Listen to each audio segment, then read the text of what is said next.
stay clear from Bourbon Street. And he was very prepared to inflict horrific pain. Bourbon Street will be shut down. He was hell-bent on creating the carnage and the damage that he did. And these folks right here are going to make sure that justice is served.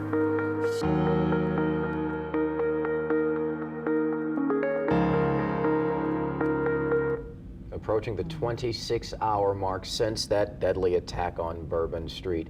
As the investigation does continue, though, at 6 a.m. on this Thursday, January 2nd, we do mean it when we say good morning to you, and we continue our coverage there from the incident, from Bourbon Street, reporters throughout the area. I'm Brandon Walker. Good morning to all of you. I'm Brianna Boudreau. I think it's important to take that moment, even though we have so much to cover and so many of our reporters we're going to check in with and give us the very latest in this horrific attack. But it's important to take a moment and say good morning. You know, we are in this together, and we know that New Orleans, if one thing, is resilient, and the people are resilient. And so we'll piece this together bit by bit and give you the information you need this morning. But we're grateful that you're spending your morning with us. We're going to get into what we know so far at the 6 o'clock hour. We know that 14 people have been killed. Those are 14 innocent people, 15 including the suspect who was killed by New Orleans police.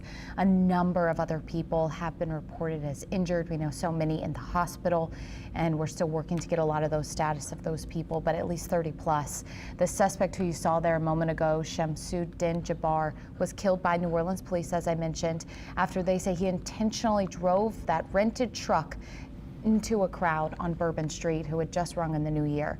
The FBI is leading the investigation. The agency was also looking into several other possible suspects that could have been tied to this attack, but we've learned that they have all since been cleared.